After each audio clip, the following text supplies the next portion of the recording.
several 100 million people starving to death. They're starving to death right now. All over this country today, there is a certain demoralization. And the demoralization is that some people believe that what goes on in the White House and what goes on in the Congress reflects the will of the American people. And by assembling here today, as the Rainbow Coalition and its other groups from 46 states in America, what we are saying very loud and clear is that Ronald Reagan and his billionaire friends do not represent America, but we do. In some of the largest cities in America, 50% of the kids are not graduating high school. The cost of college education in this country is zooming up, so you have to be a wealthy person to send your kid to college. There was once a dream that my parents had and many people's parents had, that if you work hard, you go to school, you can get a college education. But what people like this gentleman do not know is, for example, that in Scandinavia, in Sweden, you had socialist governments for decades. But in fact, that country is probably, in most respects, more democratic than the United States. They have 80 or 90% of the people voting. They have strong labor unions. They have a more open media.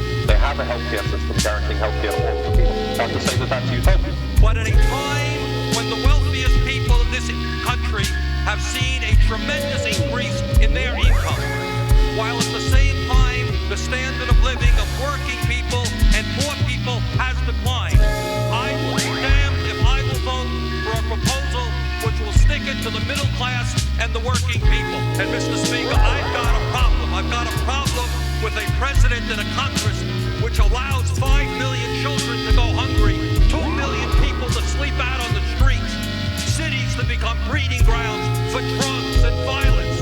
And they say, we're getting tough on crime. If you want to get tough on crime, let's deal with the causes of crime.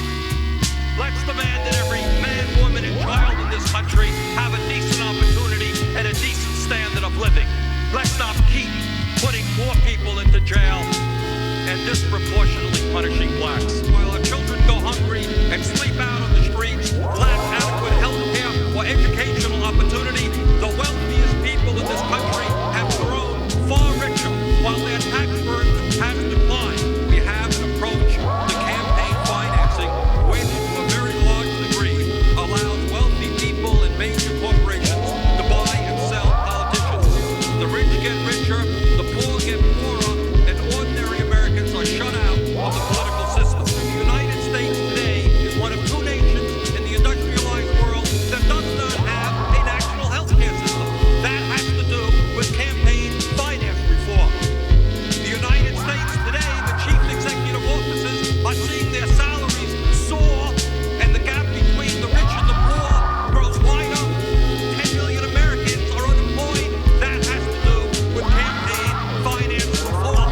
The system, by and large, is owned and controlled by big money interests, and the President of the United States and much of the Congress does the work of protecting the big corporations and the wealthy people who control the economic and political life of this nation. This country, this great country, this democracy is evolving into an oligarchy. And an oligarchy is a country in which a few people have tremendous wealth and tremendous power and exercise that wealth and that power over all. We have seen a situation where we give huge tax breaks to the wealthy and you have 2 million people sleeping out on the street. Billions of dollars into all kinds of obsolete weapon systems, and you have 5 million children who are hungry. Let us give hope to people in America today who have lost hope. Let us provide jobs for the jobless, housing for the homeless, food for the hungry. Workers in the United States today are working longer hours, significantly longer hours, taking less vacation time than they used to take. And is there any wonder why so many millions of Americans feel stressed out? They need to work longer hours, they need to work overtime in order to compensate for the real decline in their wages. Let's talk about welfare for the rich and the powerful. Now we start off from a proposition that the wealthiest 1% of the population in this country owns more wealth than the bottom 90%. Talk about the growth of the economy. What we should ask ourselves is who is gaining that income. And what is clearly going on is the lion's share, the overwhelming amount of the growth in income is going to the very, very wealthiest people, while the vast majority of the people are seeing a decline in their real incomes. I find